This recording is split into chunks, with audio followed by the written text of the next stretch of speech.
What was that doctor writing, sitting at his desk?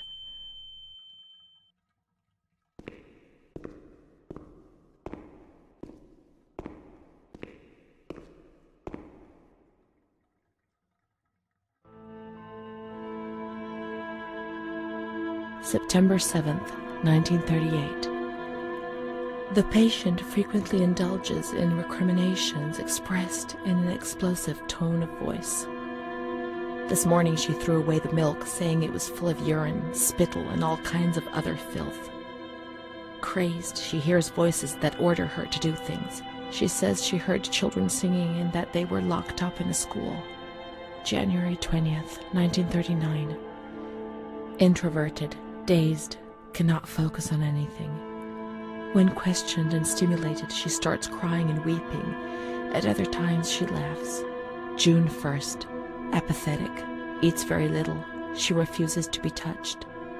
Does not respond. Spends her time in the grounds. The cooks report that she sits on a bench in front of the kitchens. October 14th. Return of impulsive behavior. This morning she asked for 2 eggs to make zabayoni, but when she got them, she threw them up in the air. Excited, clamorous, slightly confused, takes her clothes off. December 8th. Tied to bed for 15 days. High-spirited, tends to make witty comments and use vulgar words. Laughs hysterically and pleasures herself.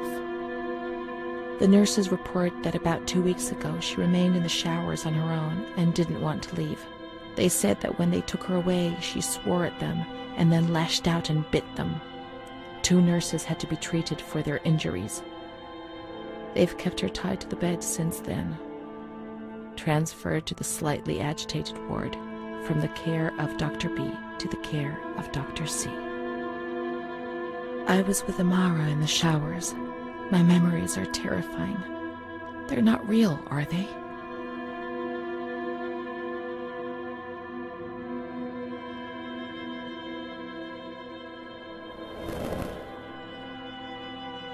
December 15th. Dr. C. Patient notes. The abnormality of her psychic state has induced her to lead a life which is irregular and tends towards delinquency.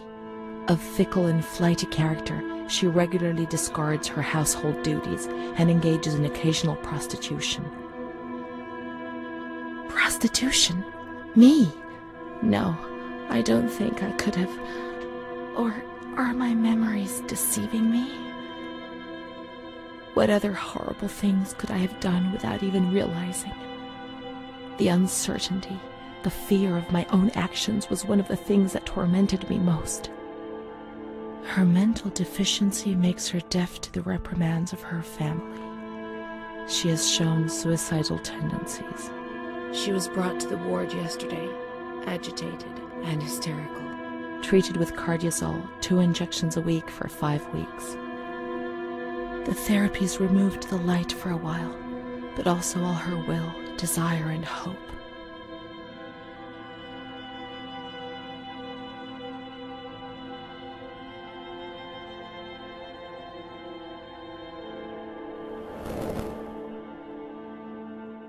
It was torture, but we had no choice. Nobody explained anything. No one tried to help us understand. We were like farm animals.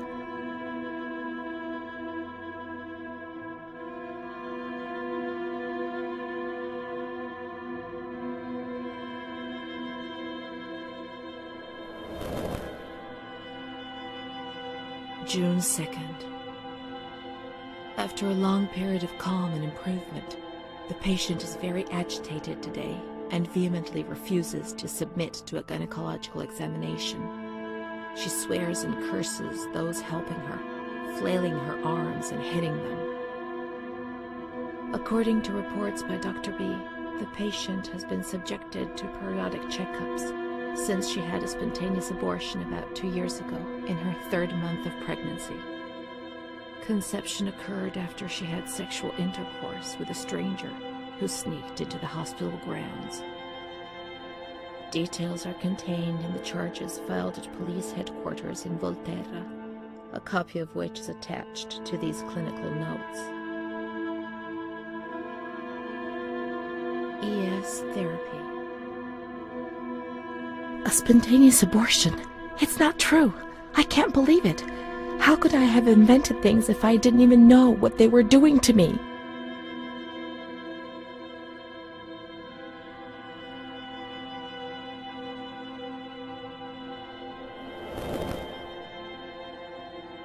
June 13th.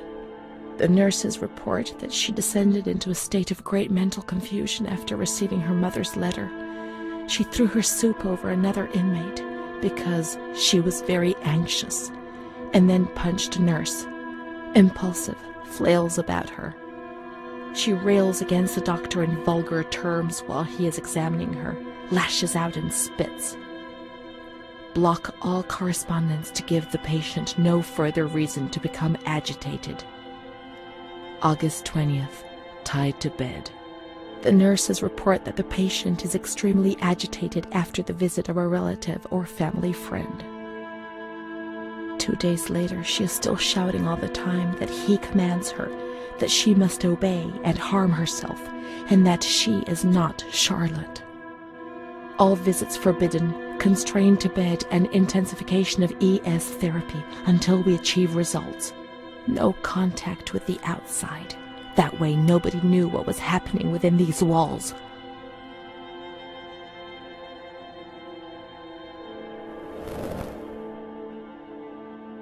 March 3rd.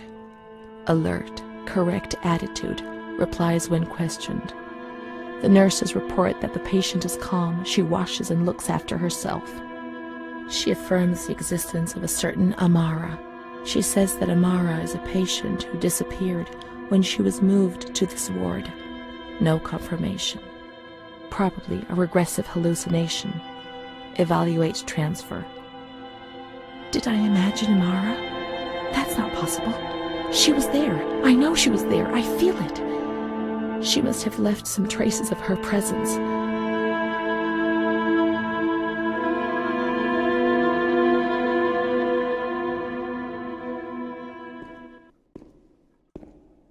We can try to find her medical records in the archive where their letters were filed.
Amara B., aged 32, housewife, mother of 2 daughters, married to Mario B. So Amara does exist. Yet she had no children and wasn't married, but that photo, it's her. June 3rd, 1936. Admitted yesterday, showing signs of improvement. June 8th. Cheerful, calm, and tranquil. Her behavior is good and she's keeping herself clean and tidy. Discharged on June 10th. April 28th, 1937. Arrived accompanied by her husband in an anxious and nervous state. Has difficulty speaking, trembles. Discharged May 14th. March 8th, 1938. A few days before Renée was admitted, she told me that she too had been admitted only a short time previously. Arrived yesterday in a febrile state. Discharged March 14th. She didn't leave. Certainly not after a few days. No. June 22nd, 1939. Readmitted once more, the patient shows rapid improvement. Discharged July 2nd. August 1st, 1941. The latest of many admissions due to agitation. Discharged August 27th. She came and went, stayed only for short periods, but I remember she was always with me. What's going on? March 4th, 1942. Back again, the same situation. March 8th. Compared to previous admissions, the patient seems depressed even after a few days, although her demeanor is calm and she is attentive. Discharged March 25th. April 2nd. The patient is distracted and apathetic. Her husband brought her here and said, "She's not eating, doctor. She spends all her time sleeping. I'm so worried, doctor. You know her. You can help her." April 6th. Tuberculosis. Patient transferred to the Maragliano Pavilion and is in isolation. May 3rd, 1942. Death from tuberculosis at approximately 8:30 a.m. Is Amara dead? Poor dear friend, I wasn't even able to say goodbye to you.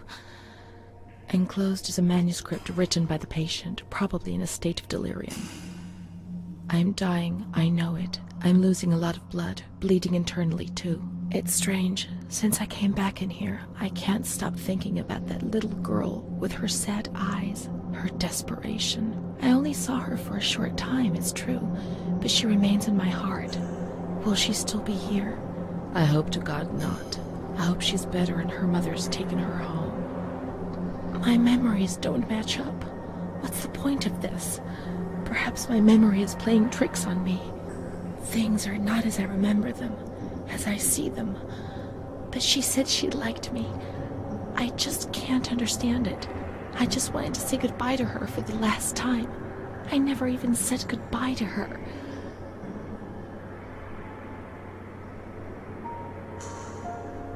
How could a soul survive in this hell?